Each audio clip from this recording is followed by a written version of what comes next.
Bienvenue dans le studio Invox pour ce premier live de l'année, en tout cas me concernant. Vous avez peut-être regardé déjà d'autres choses depuis le début de l'année, mais en tout cas, ça sera le premier pour les live Invox. Il y en aura pas mal d'autres cette année. Et donc, on se retrouve ce matin, ce vendredi matin, pour un premier live sur les grandes tendances, les 14 grandes tendances qu'on a pu voir en marketing B2B et Demand Generation. Donc, je suis ravi d'être avec vous aujourd'hui. Salut Déborah, salut Stéphanie. N'hésitez pas à faire un petit coucou dans les commentaires. Et puis surtout à me dire un peu d'où vous êtes, parce que je crois que vous êtes un peu de partout aujourd'hui. Donc n'hésitez pas à trouver les commentaires si vous êtes sur votre ordinateur ou sur votre téléphone, c'est pas tout à fait au même endroit, mais n'hésitez pas à utiliser ça. Et c'est par là qu'on passera aussi tout au long de ce live. Si vous avez des commentaires à faire, si vous avez des questions à poser, vous pourrez le faire directement ici. Moi, ici au studio, je suis accompagné par Anna-Louisa et par Justine qui vont modérer, qui vont gérer les affichages, les présentations, tout ça. Salut Alexandre, ravi de t'avoir aussi parmi nous. Hello Marine, hello Thibaut. Salut Yannick, des noms qu'on connaît bien. Salut Marie-Francine, des Lyonnais aussi dans la salle. Voiron pour Yannick. Le bonjour du 9e, effectivement Alexandre, c'était peut-être le viewer le plus proche de chez nous géographiquement, je crois, il y a quelques centaines de mètres. Merci Benjamin, sympa. Et ben super.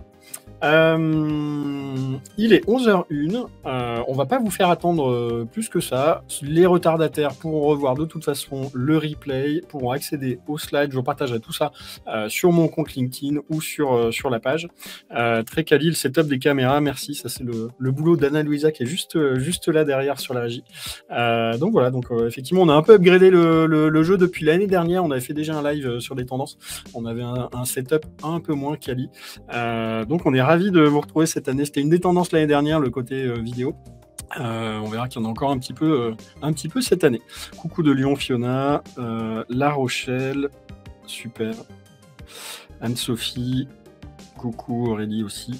Aurélie qui est lyonnaise aussi. Et ben voilà, on est complètement lancé maintenant. Je vais vous rajouter mon écran tout de suite et on va rentrer dans le vif du sujet puisque vous êtes là par curiosité pour voir un petit peu ce qui va arriver. Certains ont vu les teasings aussi que j'ai passé sur mon profil LinkedIn, donc n'hésitez pas à aller regarder ça après. On va en parler de toute façon maintenant. Allez, c'est parti. On va mettre mon écran. Et voilà, c'est parti. Ceux qui n'êtes pas encore connectés avec moi, n'hésitez pas à vous connecter. Je partage assez souvent du contenu, donc ça, vous le savez pour la plupart. Et puis maintenant, on va passer au vif du sujet. Alors avant ça, aujourd'hui c'est moi qui suis assis là face à vous et qui est le micro, mais c'est avant tout un travail collectif. Donc Invox, on est une agence d'une quarantaine de personnes maintenant, et puis en fin de l'année dernière, sur tout le mois de décembre, on a commencé un petit travail d'identification dans chacune de nos expertises des grands sujets qui arrivaient. On a fait une session juste avant Noël, juste avant d'ailleurs notre soirée de Noël, où chaque équipe a pu pitcher en 7 minutes les tendances qui vont y arriver. Donc ça a beaucoup contribué à ce que je vais vous partager aujourd'hui. Donc rendons à César ce qui est à César. C'est un travail collectif. Moi, j'ai mis une petite couche design dessus et puis la couche vocale aujourd'hui avec vous, mais c'est un travail assez collectif. Alors évidemment, pour illustrer ces tendances marketing, j'ai demandé à notre ami ChatGPT de nous dire un peu ce qu'il voyait, lui, pour les services marketing, les équipes marketing sur 2024. Donc voilà, c'est assez classique, des écrans d'ordinateur, des gens en costard, et puis voilà, pas beaucoup de diversité dans le workplace, comme on dit. Ça, c'est un peu les biais. Surtout, ce qui nous intéresse aujourd'hui, encore une fois, n'hésitez pas à commenter, à poster vos questions directement dans les commentaires. J'ai essayé de regrouper, parce qu'il y a beaucoup de choses qui se passent en ce moment. J'ai essayé de regrouper ça en différents grands enjeux pour faire un peu des paquets compréhensibles et classer nos 14 grandes tendances. Le premier point, on va voir qu'il y a des sujets assez lourds, assez de fond, qui ont un impact pas tellement sur une pratique en particulier, mais plutôt sur l'ensemble du fonctionnement des équipes marketing et de quelle est leur place finalement au sein des organisations. Donc on va faire un petit focus là-dessus au départ, et puis après on va les zoomer sur des choses peut-être un peu plus concrètes et opérationnelles que j'ai classées en 3 grandes catégories. Et évidemment, vous me connaissez, je suis très très proche de tout ce qui est contenu, donc il y aura pas mal de touches autour du content, parce que c'est quand même une des grosses parties de la demand gen et du marketing aujourd'hui en B2B. On va faire un premier volet sur un mouvement, une tendance assez forte là qui converge, pas mal issu aussi de ce qu'on voit dans le grand public, dans la creators economy, dans les youtubeurs, dans les créateurs de contenu. Donc on va parler pas mal d'incarnation et d'authenticité, comment les entreprises peuvent s'emparer et avancer sur cette thématique-là. On verra ensuite un sujet vraiment là pour le coup très centré sur les contenus en eux-mêmes, sur les formats qui fonctionnent, ceux qui ont tendance à monter un petit peu plus aujourd'hui, et comme ça vous allez pouvoir aussi changer des petites choses, ou en tout cas challenger la façon dont vous fonctionnez. Et puis le dernier point qu'on verra, c'est que dans le travail du marketing aujourd'hui, il y a autant une partie comment je raconte mon expertise que comment je la fais connaître. Il y a un côté de plus en plus visibilité. Et donc on ira zoomer aussi sur tous les changements qu'il y a sur cette bataille de la diffusion du contenu et la diffusion des messages au sens large d'une entreprise. Donc voilà, ça c'est ce qui va structurer, j'y reviendrai par la suite, c'est ce qui va structurer notre discours. On va commencer tout de suite par le gros paquet de gauche, le côté les challenges des équipes marketing. Évidemment, le premier sujet qui nous impacte tous, vous allez pouvoir dire un petit peu, peut-être dans les commentaires aussi, comment ça vous impacte déjà aujourd'hui, est-ce que vous le voyez arriver, que vous soyez free ou déjà en équipe ou en agence, de voir un petit peu comment ça vous impacte au quotidien. Donc l'IA est là. Le vrai sujet, c'est pas tant est-ce qu'il faut y aller ou pas, c'est plutôt comment est-ce qu'on y va et comment est-ce qu'on y va de manière structurée. Sur 2023, on n'a pas pu passer à côté de ce côté prompt ChatGPT. C'est ce qui a finalement fait connaître davantage ces sujets-là. On en parlait quand même déjà un petit peu avant, mais c'était pas très concret. Là, tout le monde a pu l'expérimenter à titre perso, avec des copains, avec ses enfants. On a joué un peu à tout et n'importe quoi. Le côté prompt, c'est organisé, donc on arrive à tirer des choses intéressantes.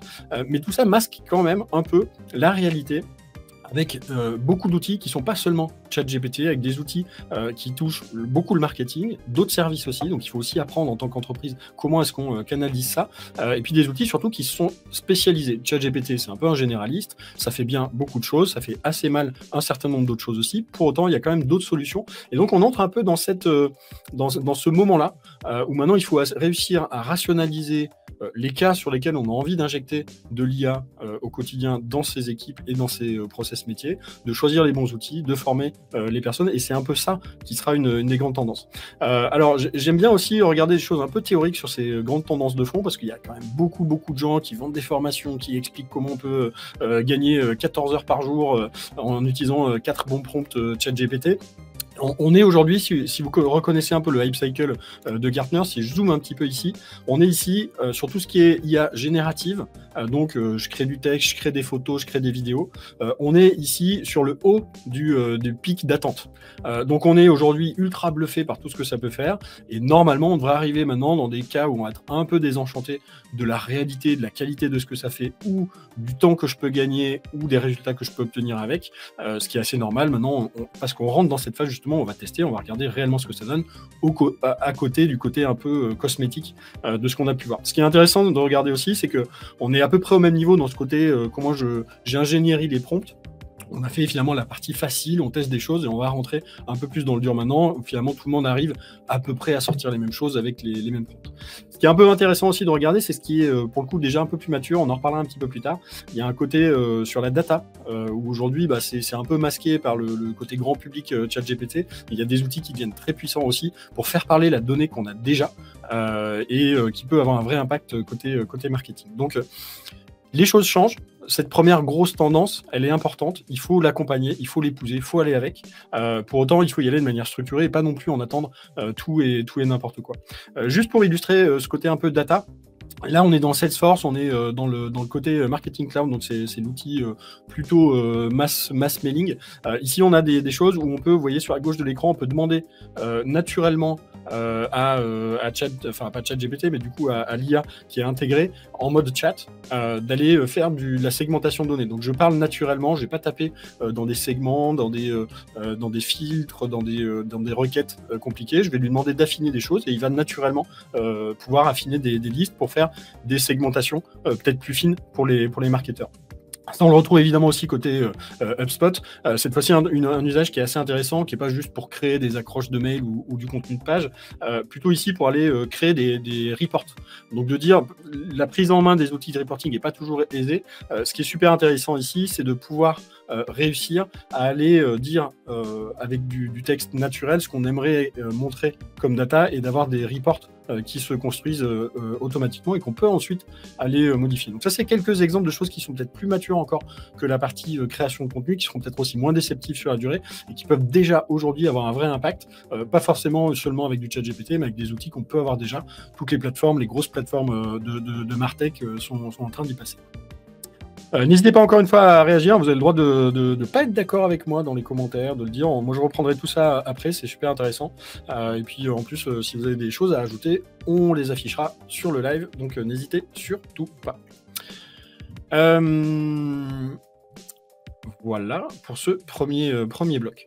Toujours dans les grands challenges, on a aussi quelque chose depuis pas mal d'années où on a retrouvé que les équipes marketing avaient comme principal KPI, comme principale fonction de générer du lead, de générer du contact, et ça passait beaucoup par la génération de MQL, les Marketing Qualified Leads, qui sont les leads qu'on a suffisamment qualifiés, qu'on va pouvoir pour une partie passer côté sales pour poursuivre le chemin du lead.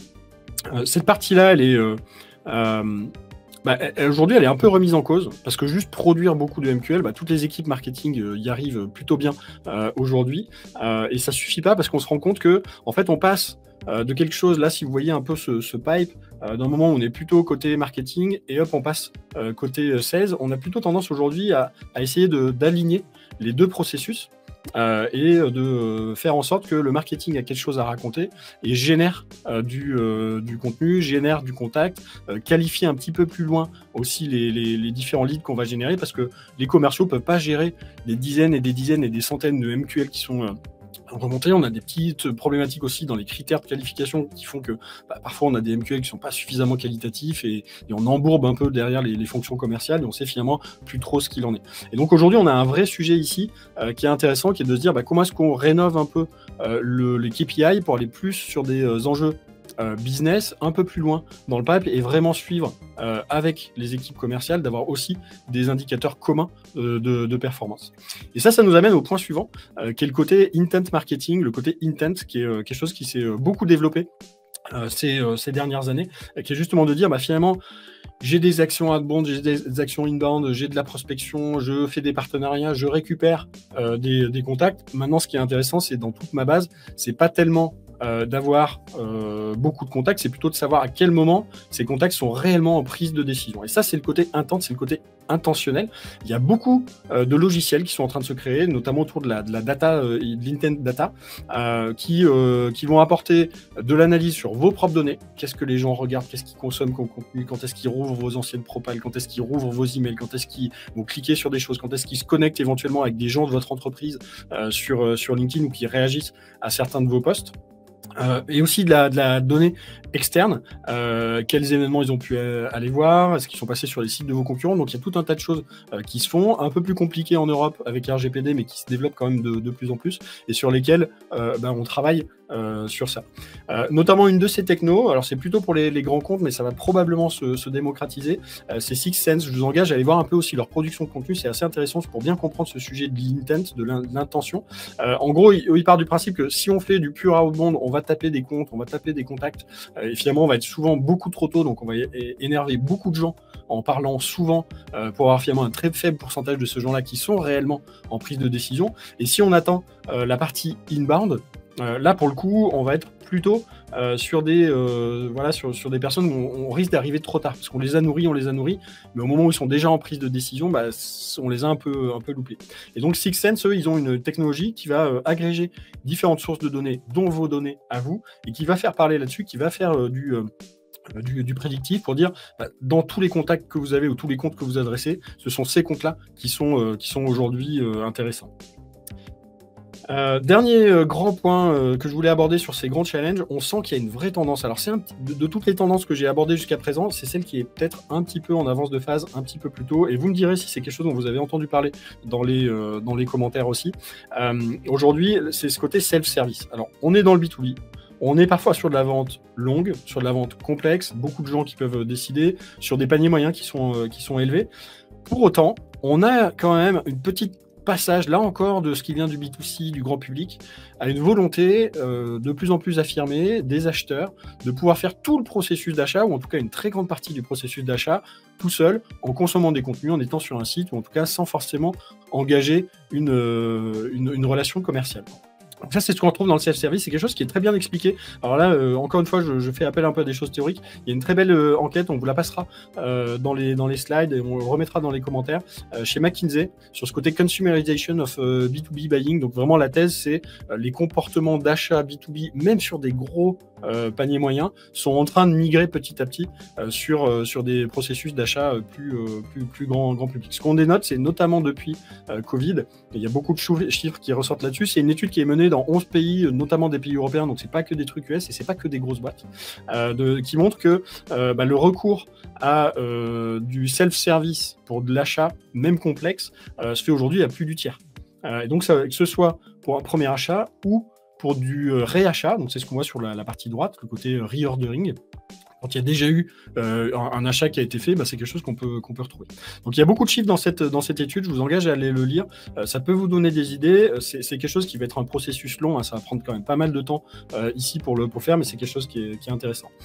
Comment ça vit? Il y a plein de choses très concrètes que vous pouvez commencer à faire, d'avoir un petit site e-commerce sur du service, on le voit dans des cabinets conseils par exemple qui commencent à mettre des packs qui sont accessibles directement avec la CB sur des packs de conseils, évidemment dans les produits en tant que tels, dans les services industriels, des comparatifs, des vidéos de démo à la demande pour le monde du logiciel. Ça c'est quelque chose qui arrive de plus en plus, où avant on passait sur une démo live, aujourd'hui on va avoir de la qualification, des formulaires qui vont permettre de choisir ce qui nous intéresse, de qualifier finalement notre besoin, et la démo va être rejouée avec des petits morceaux de vidéo. On va faire une seule grande démo où la personne va pouvoir consulter comme ça des choses qui sont intéressantes. On vous a mis quelques pistes ici, allez voir, c'est assez intéressant. Je vais juste illustrer ça parce que c'est pas toujours très parlant.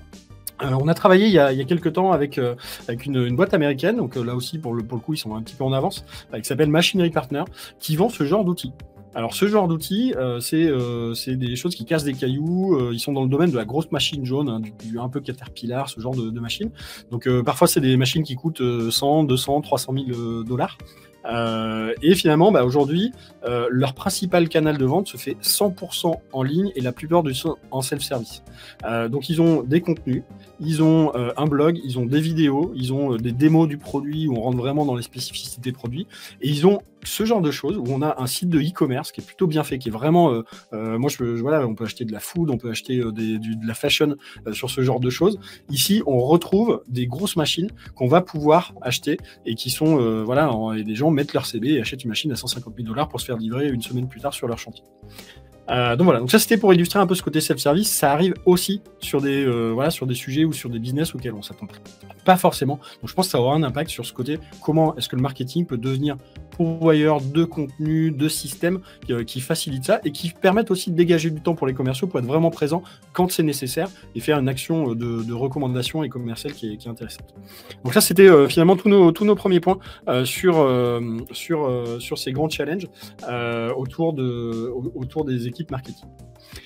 On va pouvoir basculer, vous l'avez compris, maintenant on passe sur des zooms un peu plus concrets, opérationnels. Là, on était finalement sur des tendances vraiment de fond. Là, on va rentrer sur des choses qui, très probablement, peuvent avoir des choses plus concrètes. Et je vois qu'il y a des questions, on y reviendra notamment Alexandre sur la place des chatbots sur le self-service. Deuxième volet de notre présentation ce matin, incarnation et authenticité. Ça, c'est quelque chose qui est plutôt sur la façon dont les entreprises et le service marketing va prendre la parole. Pas mal de choses là-dessus. Ça commence par une tonalité qui change pas mal aujourd'hui. Notamment la tonalité que les entreprises utilisent et qui vont, là on vous a mis quelques exemples, toutes les boîtes là qui sont citées, B2B ou B2C, adoptent intentionnellement une prise de parole beaucoup plus chill, beaucoup plus cool, beaucoup plus personnelle, avec le nom de leur entreprise. Ça c'est la première tendance déjà, c'est d'avoir ce côté prise de parole où l'entreprise, la marque, parle de manière assez naturelle.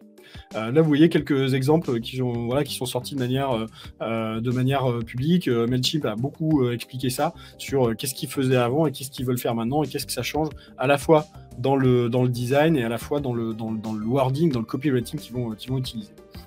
C'est pas que au niveau de la reco éditoriale, hein, on le retrouve aussi derrière sur concrètement comment ça vit. On a toujours beaucoup créé de contenu en B2B. Aujourd'hui, on voit arriver pas de nouveaux formats, mais de nouvelles mécaniques qui sont assez intéressantes sur ce concept de content plus communauté. On n'est pas seulement là pour faire des articles de blog au nom de la marque, on est aussi là pour mettre en avant quelqu'un qui le fait très très bien, c'est que iAdvise, qui a lancé notamment son média Conversations, qui est, je crois d'ailleurs encore, une conférence, plus un podcast avec des vidéos, plus des interviews. Donc ça, c'est quelque chose qui est assez intéressant et qui souvent est prolongé en plus par des communautés online, type Slack, ça peut être des groupes Facebook, des groupes LinkedIn, ça peut être sur d'autres médias. Mais on retrouve beaucoup ce côté de comment est-ce que j'incarne, comment est-ce que je fais parler des personnes qui ne sont pas forcément à l'intérieur de l'entreprise, mais comment finalement ma prise de parole pour montrer mon expertise sur mon sujet, c'est aussi de faire parler ceux qui en ont une, qui ne sont pas forcément des concurrents, évidemment, mais qui peuvent être des clients, des prospects, des leaders d'opinion sur mon industrie, des gens qui ont une approche aussi un peu connexe, qui ne sont pas forcément que des cibles commerciales ou des gens qui vont témoigner. Voilà, c'est pas forcément des cas clients, mais c'est vraiment comment est-ce que je peux protéger un espace éditorial avec du contenu intéressant pour derrière pouvoir mettre en avant des personnes. Et en faisant ça, je vais gagner aussi vachement en légitimité parce que forcément j'ai une thèse, j'ai une ligne éditoriale et je vais davantage pouvoir la pousser parce que d'autres personnes vont venir abonder dans mon sens, vont le dire avec leurs propres mots et leur propre façon de fonctionner. Et je vois qu'il y en a d'autres aussi qui adorent iAdvise, Solal, effectivement c'est aussi un bon sujet. Un autre point sur ce sujet incarnation, évidemment jusque-là on n'en a pas parlé, mais évidemment il y avait la marque qui parlait, un peu du user generated content, mais il y a aussi les collaborateurs, les dirigeants, les ambassadeurs qui sont dans l'entreprise. Et ça, quelle que soit la taille de l'entreprise, et on le voit nous dans les personnes qu'on accompagne sur ces sujets-là, on a à la fois des petites boîtes où finalement c'est juste le founder, le patron qui va prendre la parole et qui va s'exprimer, qui va être un peu la face visible, qui va incarner la marque et l'expertise, mais aussi dans des groupes beaucoup plus gros, vous le verrez avec quelques exemples, où on va chercher finalement des publics différents qui vont pouvoir prendre la parole, des leaders, évidemment, des gens qui sont au CODIR, qui sont dirigeants de l'entreprise, des gens qui sont managers, des gens qui sont experts d'une thématique, le public des commerciaux et finalement tous les collaborateurs dès qu'on va être plutôt sur des sujets de marque employeur. Et donc ce côté voix des leaders, experts et des experts, il peut s'organiser, ça passe par pas mal de petites choses différentes, ça passe par monter des ateliers, là c'est ce qu'on voit, il y a des managers qui sont en train de travailler sur leur propre ligne éditoriale, c'est ce qu'on voit sur la partie droite de l'écran, c'est quoi mes objectifs en étant présent sur LinkedIn, quel type de post j'ai envie de faire, quel type de sujet j'ai envie d'aller chercher, comment je construis mon calendrier pour être présent au moins une fois par semaine. Ça, c'est des choses qu'on peut réussir à faire. Et puis derrière, qu'on peut animer sur des groupes plus ou moins gros, hein, des CODIR avec 5-6 personnes, des groupes beaucoup plus larges, avec parfois quelques centaines de personnes qu'on va mettre dans des social media clubs ou dans des dispositifs d'advocacy, et qu'on va animer. On va féliciter ceux qui font des choses intéressantes. Tout ça, on est passé aussi à un niveau, voilà, on s'est un peu musclé parce que c'est une mécanique marketing importante. On a des métriques, on a des chiffres qui vont montrer ça. Et puis surtout l'accompagnement plutôt leader. On arrive aussi maintenant à du coaching, à un format un peu coaching où on prend pas seulement la main sur la production des contenus, donc on anime leur compte à leur place, mais aussi on va les coacher. Donc c'est ce que vous voyez notamment là sur le petit écran WhatsApp, où avec un dirigeant, on va suivre un peu ses déplacements. Quand il est sur un salon, quand il fait quelque chose avec ses équipes, on va récupérer la matière, on va essayer de le faire parler dans un format qui correspond à son mode d'action. On va pas faire des meetings, on va pas faire des choses comme ça, mais on va plutôt travailler autour de la réactivité sur ça. Et puis je vous le disais, dans les grands groupes, ça marche aussi. Typiquement ici, au sein du groupe La Poste, il y a des mécaniques qui sont faites chez le top management pour aller pousser des actions communes et donner de la visibilité. Et on voit, alors vous ne le voyez peut-être pas sur votre écran parce que c'est en petit, mais on voit qu'on arrive à aller chercher des centaines de likes, des centaines de des milliers de vues. Et en fait, quand on fait la somme de tout ça, on a bien évidemment un impact qui est beaucoup plus grand que ce qu'on pourrait faire sur les pages entreprises. Donc sur ce côté incarnation, on voit que non seulement la tonalité du moment, les gens ont envie de se connecter plutôt avec des humains, mais on voit aussi que dans la performance, quand on additionne finalement toutes les audiences respectives des personnes qui s'engagent, on a des choses qui sont très, très puissantes là-dessus.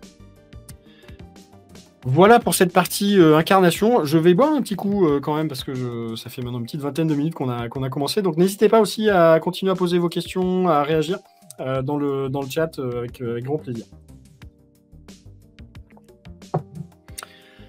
Voilà, on est à la mi-temps de nos grandes tendances. On va passer maintenant sur évidemment le sujet de cœur chez nous, chez Invox, qui est le sujet contenu. C'est quelque chose, finalement, tous les ans on pourrait avoir cette rubrique parce que les contenus c'est quelque chose qui vit et qui évolue beaucoup dans les pratiques. Il y a des tendances, il y a des modes, il y a des choses qui se démodent aussi ou des pratiques qui avancent. Et donc ça me paraissait important de voir quelques aspects là-dedans. Le premier point, c'est une tendance lourde dans la vidéo, ça fait quelques années que la tendance est là. Finalement, c'est pas tellement le fait de faire ou pas de la vidéo aujourd'hui dont je vais vous parler, c'est plutôt maintenant que tout le monde s'y est un peu essayé et est conscient qu'il faut y aller, c'est comment est-ce que je le fais et avec quel style je vais pouvoir le faire. 2 points dans ce dont je vous parle aujourd'hui. La première chose, c'est le côté style.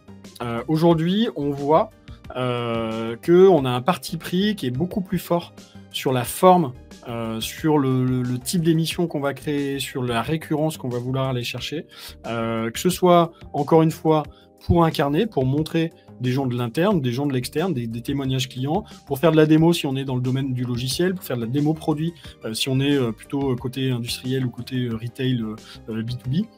On va avoir ici capacité à faire même des plateaux, à faire des interviews, à faire des formats un peu podcast filmés. Et puis on va aussi beaucoup jouer avec les codes de YouTube, avec les codes de Twitch, qu'on retrouve sur la droite. Par exemple, ça c'est la chaîne HubSpot sur des conseils marketing. On voit qu'ils ont vraiment épousé les codes des influenceurs, des YouTubeurs, avec les vignettes qui vont bien, les questions, les accroches sur les intitulés de vidéos. Et on voit qu'en fait maintenant, l'enjeu c'est pas tellement de faire une vidéo démo et une vidéo marque employeur dans l'année, c'est pas tellement d'avoir voilà 3 petites vidéos qui se courent après, c'est plutôt de se dire comment est-ce que j'arrive à trouver ma voie, à faire des émissions. Et une fois que j'ai un concept d'émission, comment j'arrive à reproduire, ça c'est le deuxième volet de sujet vidéo, c'est vraiment comment est-ce que j'arrive à faire du volume, d'avoir quelques dizaines de vidéos dans l'année qui vont occuper des cases, tout comme je le faisais auparavant sur du blogging où je disais je veux au moins 6 articles par mois, de se dire je veux au moins X vidéos par mois pour venir nourrir mes autres canaux. Et ça, on va le décliner évidemment sur des formats social media, les différents formats de vidéos, du vertical, du carré, de l'horizontal, du court, du long, des shorts, des formats que je vais pouvoir mettre dans ma newsletter qui sont un peu des tips vidéo que les gens vont pouvoir lancer. Ça va venir nourrir aussi mes autres contenus. Maintenant, c'est pas rare de voir dans des e-books des petites capsules vidéo qu'on peut lancer depuis l'e-book ou depuis des articles de blog dans lesquels on va embedder les vidéos. Donc il y a un vrai sujet aujourd'hui de se dire aussi je veux une ligne éditoriale.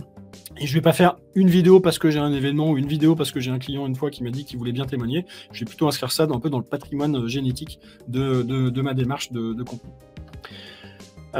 Second sujet dans ce côté, comment est-ce que je fais des bons contenus en 2024, c'est le sujet de l'événement éditorialisé. Jusqu'à assez récemment, finalement, le côté after movie, je fais un événement ou je fais un live, c'était quelque chose qui était plutôt pas trop mal maîtrisé. Aujourd'hui, dans la ligne éditoriale, le côté je monte un événement propriétaire, c'est mon événement où je le fais en meute avec quelques autres partenaires pour essayer de créer quelque chose qui soit éventuellement même online et offline en parallèle, c'est quelque chose qui est important. Il y en a un qu'on adore, qui existe maintenant depuis quelques années et qui est fait par nos copains de chez PlayPlay, qui est le Content Summit. Évidemment, et le sujet et la réalisation pour nous sont parfaits. Et en plus, je suis speaker de temps en temps, donc je croise les doigts pour 2024 pour que vous puissiez m'y revoir. Mais c'est quelque chose qui est super bien réalisé, qui attire des dizaines de milliers de personnes sur une journée. Donc en termes de notoriété, de visibilité, c'est top. Où le concept, c'est je prends une journée, j'ai plusieurs speakers. En fait, c'est une succession de plusieurs webinars, mais qui sont tous brandés, qui sont tous mis sous la même enseigne, avec évidemment un côté événementiel qui est beaucoup plus puissant et aussi beaucoup plus organisationnel pour les équipes, pouvoir monter en puissance comme ça vers un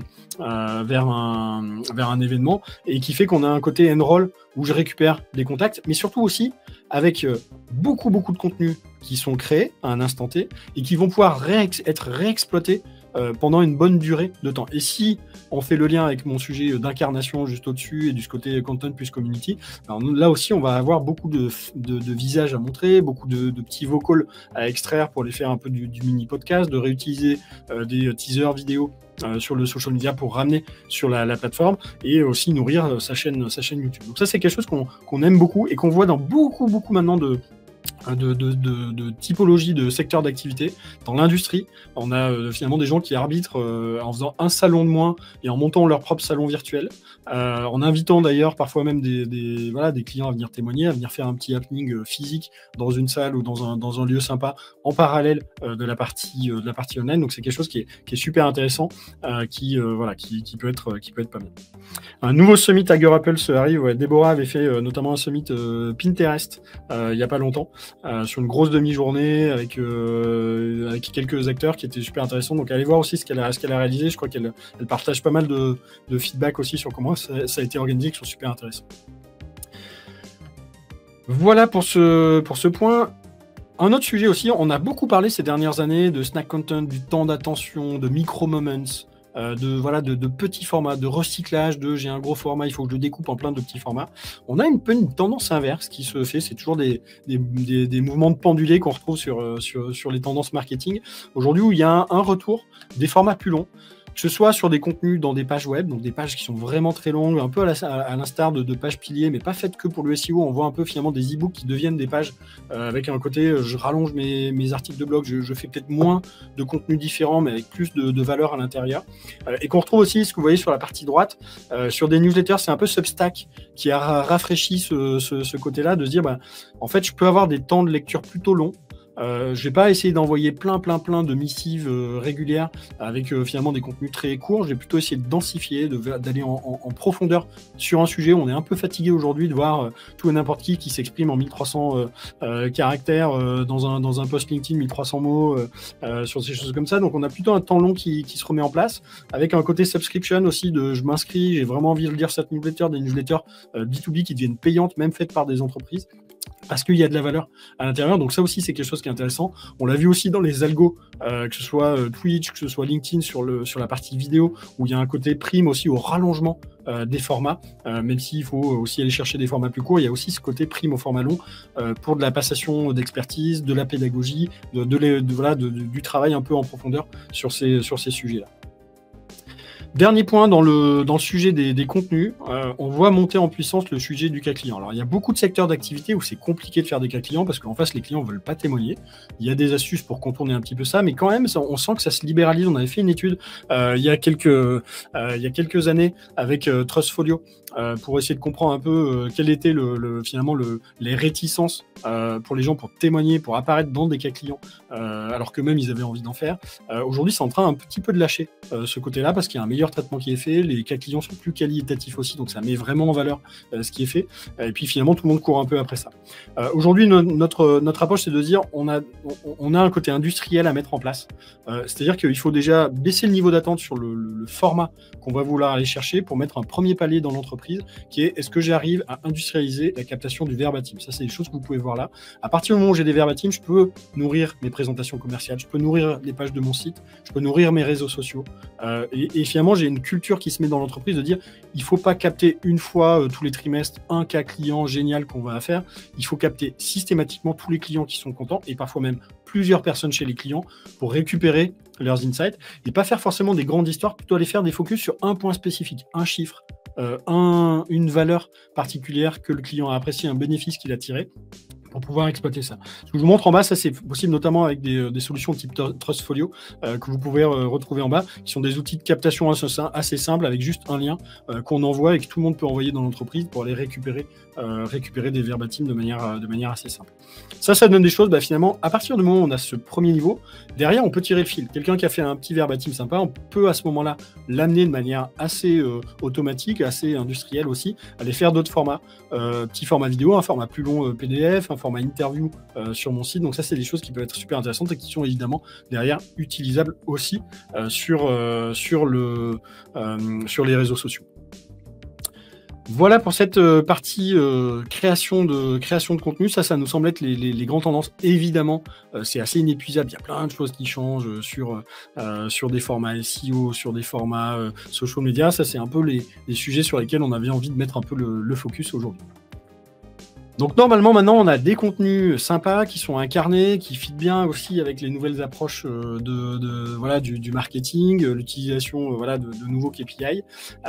Maintenant il reste quand même un sujet qui est le dernier bloc qu'on va ouvrir et puis après on ira voir toutes les questions que vous pouvez poser. Et oui, j'ai une jolie tasse, on en a un peu plus de 200 chez nous aujourd'hui, sur la partie distribution du contenu. Pendant longtemps, le métier du marketing, c'était de faire du contenu, et une fois que le contenu était fait, d'espérer qu'il se diffuse. Aujourd'hui, on est beaucoup plus dans j'ai un patrimoine de contenu, je dois le valoriser le maximum sur mes différents canaux, et en plus, par rapport à avant, j'ai quand même plein de canaux différents avec des règles qui sont devenues très spécifiques et des expertises qui sont un peu différentes. Donc cette partie, choix des bons canaux, est super importante. Ce qu'on constate aujourd'hui, c'est que le premier sujet, c'est que LinkedIn est devenu un peu un must-have, pas forcément sur toutes ces mécaniques, mais il y en a beaucoup, il est devenu un peu un must-have dans pas mal d'entreprises. Le premier, en tout cas, ce qui est intéressant à voir, c'est que je vais avoir ma page entreprise qui va porter un certain nombre d'objectifs, la marque employeur, la présence, la notoriété, l'image de marque, éventuellement un peu aussi de push autour de ses produits ou de ses offres, la vie dans les coulisses, la vie événementielle, donc il y a un côté journal des bonnes nouvelles qui se met en place, mais aussi et surtout tout un tas de mécaniques qui vont être sur les collaborateurs d'une part, on en a déjà un petit peu parlé, les leaders à accompagner de manière spécifique, les commerciaux à accompagner de manière spécifique, l'ensemble des collaborateurs ou des ambassadeurs qu'on aura choisis pour aller prendre plus la parole sur la vie de l'entreprise ou sur de l'expertise. Et puis avec un renforcement assez net ces derniers mois sur les capacités ads qu'on peut voir. On a des spécialistes maintenant qui aussi deviennent vraiment pointus sur uniquement ce côté LinkedIn Ads, sur comment est-ce que pour une entreprise je vais monter une vraie stratégie, un vrai budget et avec un vrai suivi du ROI derrière. Et ça, on va pouvoir le faire sur la page de l'entreprise, mais aussi maintenant sur les profils individuels, donc avec les Thought Leader Ads notamment, qui permettent d'aller, une fois que j'ai des leaders qui prennent la parole, d'aller booster leur visibilité autour de leurs audiences et comme ça avoir un faisceau convergent de présence sur LinkedIn qui aujourd'hui est quand même devenu assez incontournable. Il y a quelques personas types qui sont pas vraiment actifs dessus, mais dès qu'on parle à des décideurs en entreprise, voilà, à partir du rang manager, on a énormément de personnes qui sont présentes ici. Donc LinkedIn quand même à garder en tête et sans doute à structurer une partie de votre activité voilà, marketing au quotidien avec un plan un peu spécifique, pas vouloir faire tout, mais vouloir faire quelques choses dessus et mieux maîtriser ce canal. Le deuxième sujet qu'on voit beaucoup chez nos clients, notamment industriels, services B2B, qui est assez fort, pour certains éditeurs aussi, c'est un canal qui est important, c'est le channel indirect. Avant de rentrer dans la tendance en tant que telle, qui est forte, juste un petit rappel, le channel indirect, c'est pour toutes les boîtes qui vont vendre via d'autres personnes, des partenaires, des intégrateurs, des distributeurs, ça va souvent se retrouver un peu sous ces noms-là, que le partenaire fasse juste finalement de la vente, un peu de type affiliation, voilà, j'ai vendu, mais c'est vous, ça reste l'entreprise initiale qui va porter quand même tout le cycle de vente, donc je vous renvoie un contact dans de bonnes conditions, ou des boîtes qui vont faire vraiment tout le cycle de vente, et vous finalement vous n'êtes jamais parlé finalement au contact, au client en direct. Donc ça c'est vraiment tout ça. La tendance qu'on voit aujourd'hui, c'est que jusqu'à présent, c'était pas quelque chose qui était forcément porté directement par le marketing, avec les outils qu'on a de prise de parole, de création de contenu, de génération de leads et de nurturing derrière, d'utilisation des plateformes de marketing automation avec dedans vraiment un compartiment vraiment dédié au contact de l'indirect, de se dire si j'ai X partenaires, il faut que j'ai tous les collaborateurs de ces partenaires qui soient touchés, parce que sinon finalement je touche que 2 ou 3 personnes, donc j'ai pas finalement forcément d'efficacité, de parcours d'onboarding pour ces partenaires. Donc ça c'est quelque chose qui est assez intéressant, et on voit aujourd'hui qu'il y a des technologies qui viennent se coller finalement aux outils de marketing automation classiques, qui sont des partnership portal software, donc qui sont des applications de gestion de portail partenaire, qui sont intéressants. Je vous en ai mis quelques-uns, ça vous pouvez le retrouver sur J2, qui est un comparateur de soft, et on va retrouver un peu ces choses-là. Ce que vous voyez en fond, donc là c'est partnerportal.io, qui est un des providers de ce type de solution. On va retrouver l'utilisation de contenu. Donc on va mettre des contenus à disposition. Ça peut être une grande partie du contenu qu'on a déjà sur son blog ou par ailleurs, mais qui vont être organisés pour des partenaires, pour qu'ils puissent aller chercher les contenus qu'on va avoir. Et on va pouvoir voir aussi la consommation des contenus. Est-ce que finalement j'ai des partenaires qui consomment peu mes contenus versus d'autres? Sans doute ça aura un impact derrière sur les ventes, et on va aller jusqu'au bout pour analyser l'impact de tout mon marketing vers les partenaires sur les ventes. Et donc c'est ce qu'on voit ici avec les transactions qu'on va voir, les meilleurs partenaires et le suivi des ventes qui peuvent en découler. Donc ça c'est un sujet qui est assez intéressant, qu'on voit beaucoup arriver, et qui en tout cas chez vous, si vous avez quelques ventes qui se font sur l'indirect, de se dire est-ce que ça vaut pas le coup de penser à un petit plan marketing pour faire un peu de la demand gen et de l'accompagnement et du nurturing sur vos profils partenaires, et d'incorporer ça dans les outils que vous avez déjà. Un autre point sur la partie distribution du contenu, et ça sera le dernier point si vous avez bien fait le compte, on en est à 14 et on aura du temps pour les questions ensuite. On a un côté lead nurturing. Alors le lead nurturing, juste un petit rappel, historiquement c'était utiliser les outils de marketing automation, HubSpot, Pardot, Marketo, Eloqua et puis les autres, pour en gros se dire à partir du moment où un lead est rentré, il faut que je le travaille, que je continue à le travailler. C'est pas les commerciaux qui vont faire tout le boulot. À partir du moment où j'ai un contact qui est dans ma base, j'ai du temps long, j'ai des gens qui sont pas encore prêts à faire un acte d'achat, donc je vais les nourrir. Et je vais créer des séquences, des workflows, des choses automatisées qui vont dire parce que tu as téléchargé tes e-books, je te renvoie un petit truc un mois plus tard, je te nourris comme ça. Ce qu'on voit aujourd'hui, c'est un peu en lien avec la tendance sur l'incarnation, ou les tendances sur l'incarnation, c'est que ce travail de pousser des contenus, il marche bien si c'est fait en marketing automation, mais il marche encore mieux si c'est fait par une personne humaine. Et il y a des personnes qui sont complètement, qui fit bien avec cette démarche-là, c'est les commerciaux, c'est des publics de commerciaux. Et en fait, la tendance aujourd'hui, c'est de se dire, je vais utiliser ces outils, ou en tout cas un jeu un peu différent d'outils, un peu ce qu'on fait aussi sur des campagnes outbound, des campagnes de démarchage avec du Lemlist, du La Grosse Machine, ou du Wallaxy par exemple. On va aller monter des choses pour dire finalement, à partir du moment où un contact est arrivé, je vais le coller à un commercial, et le commercial va pouvoir envoyer automatiquement, sans qu'il ait plus de travail à faire, des petits messages quand il y a un live qui arrive, quand il y a un nouveau webinar qui est joué, quand il y a une nouvelle vidéo qui est sortie, quand il y a un nouveau contenu intéressant qui est sorti, quand ça fait un certain temps qu'on ne s'est pas parlé et qu'on peut remettre une petite pièce pour dire tiens, est-ce que ce serait pas intéressant qu'on discute. On va venir utiliser les outils, là ce que vous voyez c'est La Grosse Machine, on va venir utiliser les outils qu'on utilise d'habitude, donc des emails, des relations LinkedIn, des petits messages LinkedIn. On va bâtir des séquences, sauf qu'on ne va pas le faire dans une logique démarchage, on va plutôt le faire dans une logique renforcement d'un contact déjà établi. Ça derrière, on peut venir nourrir les sources avec lesquelles on a eu du contact. Si on s'est parlé sur un salon, on pourrait faire tous les mois un petit update en disant tiens, on s'était parlé il y a 2-3 mois, voilà ce qui s'est passé depuis, on a sorti un nouveau cas client. On va pouvoir venir nourrir ici, et ça va remonter ce que vous avez en bas à droite dans le logiciel avec les conversations. Donc on va centraliser de manière simple les conversations, donc ça ne sera pas éclaté dans plein d'endroits. Ça va venir ici faire un peu ce côté un peu CRM suivi des contacts avec qui j'ai déjà une relation établie. Et on va pouvoir aussi, à l'échelle de l'entreprise, voir quelle est la performance de tout cet engagement de nurturing en one-one. Et finalement, on déplace ce qu'on faisait sur des campagnes qui étaient envoyées au nom de l'entreprise, brandées en marketing, vers quelque chose qui est beaucoup plus relationnel et qui est aussi beaucoup plus efficace sur les taux d'ouverture, les taux de réponse. Donc ça aussi, c'est quelque chose qui est super intéressant. Voilà, il va être temps de se tourner un petit peu, si vous avez des questions, des commentaires, des choses avec lesquelles vous n'êtes pas d'accord, ou s'il y a des sujets sur lesquels vous voulez que je creuse un petit peu plus, on va pouvoir en parler directement. Je vous remets pour mémoire, et vous pourrez le retrouver, ça vous fera peut-être votre petite checklist à faire là, en début de semaine prochaine ou d'ici quelques jours, de regarder un peu sur quoi vous pouvez jouer chez vous. Donc il va être temps de passer aux questions. C'est parti. Alors, du Sales Enablement, effectivement, il y avait un sujet... alors, la question est repartie, mais sujet du Sales Enablement intégré, c'était Bertrand qui nous en parlait dans LGM. Effectivement, c'est le même outil. C'est finalement un peu les mêmes pratiques qu'on va utiliser, mais en n'oubliant pas que, oui, on se bat beaucoup pour générer de nouveaux leads, mais il y a des leads acquis, voilà, il y a beaucoup de trésors qui dorment dans les CRM qui ne sont pas suffisamment exploités, et avec cette capacité à engager sur l'individuel. Qu'est-ce qu'on a? On a parlé de tendance vidéo. Je vois qu'il y a Alexandre qui parle, effectivement, donc je la lis pour tout le monde. Sur la vidéo, on a beaucoup parlé d'une tendance garage, caméra au point, qu'on voit sur les réels ou TikTok. Nous, on est un peu à contre-pied de ça, puisqu'on est dans un beau studio avec du beau matos, un setup qui est assez intéressant. Je pense qu'en fait, il y a de la place pour les deux.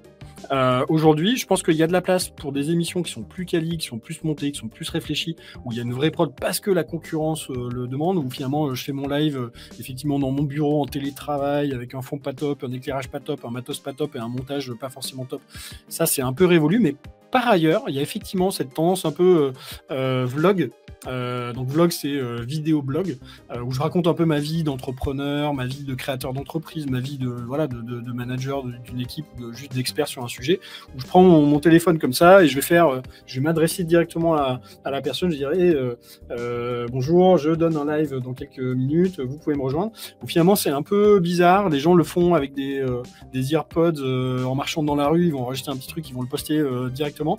C'est aussi une tendance où ce côté un peu finalement rush vraiment cash est assez intéressant, donc ça effectivement ça marche bien. L'avantage de ça, alors il faut pas le faire n'importe comment parce que ça peut quand même aussi mal marcher, donc il faut le faire quand même en ayant une petite formation, un petit calage sur l'angle de vue, être assez bon naturellement pour en parler. Mais effectivement, on le voit pas mal arriver, et ce qui est intéressant, c'est que ça libéralise beaucoup de choses. C'est-à-dire qu'on peut demander à des commerciaux de faire des petites interviews instant témoignages qui sont intéressantes, des gens qui ont été formés peuvent être ambassadeurs sur des événements, s'il y a une logique d'événementiel, de salon, dire tiens, je me balade, voilà notre stand derrière, ça peut faire des choses que les gens aiment bien, ils engagent bien, ça a plutôt des bons résultats sur le social media, et si on arrive à faire ça à l'échelle d'une entreprise et le faire de manière répétée, ça devient super intéressant. Donc très bon point Alexandre, merci. Qu'a-t-on d'autre? N'hésitez pas aussi à dire ce que vous avez trouvé de la présentation, c'est toujours intéressant. Alors Aurélie, la place du SGE dans la stratégie de contenu, donc on voit qu'il y a un sujet SEO, donc SGE, pour pas faire un sujet dessus, parce que je pense que Kenza et Gauthier chez nous pourraient faire un live sur le sujet, c'est un sujet qui leur plaît beaucoup.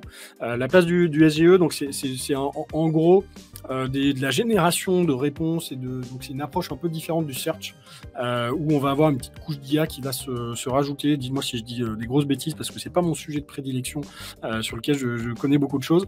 Clairement, ça va avoir un impact. Je te propose, Aurélie, qu'on en rediscute et qu'on fasse un live dessus, et que je sais que Kenza doit être dans les parages, elle puisse aussi te répondre dans les commentaires là-dessus. C'est un sujet en tout cas auquel on réfléchit pas mal, qui va changer pas mal la donne et qui est intéressante aussi. Alors, Alexandre nous demande, n'y a-t-il pas un risque de doublon si le marketing et les commerciaux adressent le même message au même contact? Alors oui, évidemment, l'idée, quand je disais on va passer d'un modèle où c'était plutôt l'entreprise qui faisait le nurturing à un modèle où c'est des humains qui ont un portefeuille de contacts et qui vont animer de manière un peu plus naturelle et individualisée. Effectivement, l'idée, c'est pas forcément de superposer les deux. L'idée, c'est vraiment de se dire quel message passe le mieux de quel côté, ce qui ne veut pas dire que sur un sujet vraiment important, il ne pourra pas y avoir les deux prises de contact. Ce qu'il faut, évidemment, c'est que ce n'est pas les mêmes tonalités, ce n'est pas la même façon de parler, ce n'est pas forcément les mêmes canaux qui vont être utilisés. Donc pour moi, il n'y a pas de sujet, typiquement sur un téléchargement d'un nouvel e-book qui sort, qui est vraiment quali, ou la mise en place d'un webinar où on veut faire un peu de teasing pour remplir la salle, il peut tout à fait y avoir un push assez, pas corporate, mais finalement assez porté par la marque, qui peut partir à l'ensemble de la base concernée. Et puis derrière, une relance. L'idée, c'est plutôt d'orchestrer et surtout d'avoir la capacité à rejoindre dans la base de données, donc que l'outil de reach, d'outreach, donc plutôt type LGM ou outbound, soit câblé avec le CRM ou l'outil marketing pour pouvoir se dire quelle est la pression que j'ai envie d'avoir pour effectivement pas saturer trop les ondes, et le faire aussi dans de la segmentation un peu plus fine. Donc l'idée, c'est aussi de pouvoir se dire j'ai de la segmentation fine, j'ai toute une base qui est pas reliée, qui est une base plutôt froide, que je vais travailler en marketing, et j'ai par exemple une base de quelques prospects, quelques centaines de prospects par commercial qui eux sont un peu plus chauds et je vais pas forcément adresser. Donc je vais faire des évictions dans les systèmes. C'est quelque chose qu'on peut assez bien structurer quand on a du Salesforce, du HubSpot, du la grosse machine. On peut assez vite faire la tuyauterie là-dessus pour éviter cette chose-là. Bah ouais, parfait, Aurélie. Mais je pense que tu aurais peut-être des choses à dire aussi. Tu pourrais co-animer le live. Je vois chez Gina, ou Gina, pardon, si je prononce mal, des sujets sur intégrer l'éco-conception. Donc gros challenge pour certains des clients, intégrer l'éco-conception, faire attention à l'empreinte carbone. Effectivement, c'est un vrai sujet. Aujourd'hui, nous on travaille sur des capacités aussi à calculer quel est finalement le poids des bases de données, des push mails, du stock de vidéos en ligne, de la prise de parole sur les réseaux sociaux, de se dire finalement quel est le coût carbone. Alors il n'y a pas qu'un sujet de carbone non plus, mais quand même, aujourd'hui, on se pose de plus en plus cette question-là. C'est quelque chose qui est assez mal géré aujourd'hui par les plateformes, parce que je pense que c'est quelque chose qui doit venir des plateformes en priorité. Voilà, les analytics pourraient inclure ça, les plateformes de marketing automation pourraient incorporer ça. Ça bouge assez doucement, la prise de conscience se fait, et effectivement, il y a un côté, comment est-ce que je surcharge pas les ondes avec des choses qui vont peser, qui vont traîner un peu des boulets digitaux pendant un certain moment. C'est le cas aussi sur les conceptions de sites, sur l'hébergement, sur l'utilisation des couleurs, sur la surcharge de vidéos, sur le déclenchement de vidéos en automatique. Il y a sur les formats aussi de fichiers qui quand même s'allègent de plus en plus, donc allègent les besoins en serveur. Donc effectivement, c'est un vrai sujet qu'il faut porter. Quelle est la place des chatbots dans le self-service en B2B ? Alors pendant longtemps, effectivement, self-service égale chatbot, c'était un peu le truc, avec quand même beaucoup de déceptivité dessus. Quand même, ça marchait quand même très très mal. C'était des formulaires déguisés où assez rapidement, soit on devait me mettre en relation avec quelqu'un, soit on m'envoyait sur une knowledge base, une fac qui était assez peu fournie, donc je trouvais jamais ce que je voulais, soit avec des questions qui n'étaient pas comprises. Aujourd'hui, avec l'IA, ça permet quand même d'avoir un style conversationnel qui est beaucoup mieux compris et d'aller taper des bases de connaissances beaucoup plus larges, qui ne sont pas forcément d'ailleurs structurées en base de connaissances, mais qui vont venir compléter la base de connaissances qui sera exploitable, qui sera remise en forme à la volée. Donc aujourd'hui, effectivement, il y a un peu une renaissance du chatbot qui arrive là-dessus. C'est pas le seul format. On voit qu'il y a des formats calculateurs, des formats deviseurs en ligne qui sont parfois plus puissants pour répondre à ces besoins-là, dans des secteurs où on a vite des questions techniques ou expertes et assez peu de volume, il faut bien le dire. C'est pas le site de la SNCF où effectivement, à bout d'un moment, on sait quel type de questions posent les gens parce que les gens les ont posées avec toutes les abréviations, les erreurs, les fautes qu'il faut et avec leur parler et leur phrasé. Là, on est plutôt dans du B2B. Donc ça tient une petite place là-dessus, notamment dans du B2B volumique. Dès qu'on va être plutôt sur du grand compte, on va plutôt passer sur des sales rooms personnalisés, sur de la segmentation de contenu pour offrir des contenus un peu plus spécialisés au secteur d'activité ou à la typologie de personnes que je vais avoir. Mais effectivement, il y a un sujet sur le chatbot qui est encore un petit peu déceptif aujourd'hui, je trouve. Alors, Sandrine nous demande si un commercial fait une vidéo avec son client B2B, quelle autorisation de l'entreprise dont le client est salarié, des précautions à prendre à mon sens. C'est toujours un peu le sujet des droits d'image, des droits d'utilisation de la marque. Par le passé, on avait une grosse problématique là-dessus, de faire signer des accords de partage d'images, j'ai le droit d'utiliser. Aujourd'hui, on est un peu plus protégé de ça. Le côté aussi, je fais une vidéo, elle passe sur les réseaux sociaux, les gens, manifestement, je les filme pas à leur insu.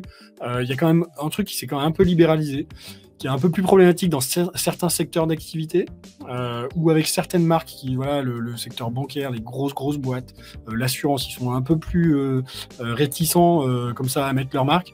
Pour autant, on a quand même de plus en plus une logique ici de oui, on peut le faire. Nous, on a eu des accords, si vous allez sur le site Invox, vous verrez, il y a pas mal de marques qui ont donné leur accord pour qu'on le fasse de manière assez souple sur la façon de le faire. On peut l'intégrer dans des CGV aussi, dans les contrats, de dire par défaut, j'intègre le fait de pouvoir parler de ce que j'ai fait, évidemment, avec confidentialité sur le fond, mais pouvoir au moins mentionner ces choses-là. Donc il y a des choses qui se font sur ça. Typiquement donc la vidéo, c'est un peu particulier parce que là pour le coup c'est donné au commercial, il y a quand même un côté image, mais on le voit notamment quand on utilise des plateformes type Trustfolio, dans le fait une fois que la personne a rentré son verbatim, en fait quand elle le valide, elle donne le droit d'utilisation du verbatim sur tout support. Donc ça aussi, il y a un côté process qui est intéressant sur ça. Donc effectivement, c'est un sujet. C'est pas un sujet pour toutes les boîtes ou tous les secteurs d'activité. Typiquement le secteur des agences, on est quand même un peu plus cool là-dessus normalement. Donc voilà. Donc ça aussi, effectivement, faites un petit peu gaffe. Essayez de backer le truc par un échange de mail à minima, en disant quand j'ai fait la vidéo, avant de la publier en direct, je te l'envoie pour être sûr que la vidéo te va. Ça, c'est quelque chose qui peut bien fonctionner. Elias nous parle du manque d'engagement sur LinkedIn, y compris pour les sujets intéressants publiés, newsletter, il y a manque d'interaction sur le réseau LinkedIn, beaucoup d'efforts fournis pour peu de retours. Alors oui, alors je sais pas, Elias, depuis combien de temps tu fais cet effort-là, et je suis pas allé voir tes prises de parole, mais il peut y avoir un côté un peu déception, parce qu'en fait, ça prend du temps d'établir son réseau, ça prend du temps aussi de montrer patte blanche auprès de LinkedIn pour que l'algorithme commence à prendre les choses en main. Parfois, il y a des sujets aussi de format, la façon dont on rédige. Il y a quand même aujourd'hui dans l'écriture LinkedIn, il y a un truc avec l'algo qui est très énervant, où on peut faire beaucoup de vues, beaucoup d'engagement, parce qu'on a hacké un peu l'accroche, la façon de faire les choses, et qui du coup est un peu frustrante, parce que forcément il faut un peu changer sa tonalité, il faut faire un peu pas du putaclic, mais d'aller chercher un peu de viralité. Clairement, quand on a déjà atteint un certain niveau d'audience, c'est beaucoup plus simple derrière de faire tourner ça, et de plus en plus c'est quelque chose sur lequel il faut vraiment investir, voire mettre un peu d'aide pour forcer. Pour autant, nous on le voit au quotidien chez nous et chez pas mal de nos clients. Quand on arrive comme ça à bien se noyauter avec les personnes qui comptent autour de soi, à avoir des routines aussi de connexion systématique avec ses prospects, avec ses clients, avec ses donneurs d'ordre ou ses leaders d'opinion dans son secteur d'activité assez vite, et si on est soi-même actif pour aller commenter chez d'autres, on voit quand même qu'on a une audience qui est assez forte.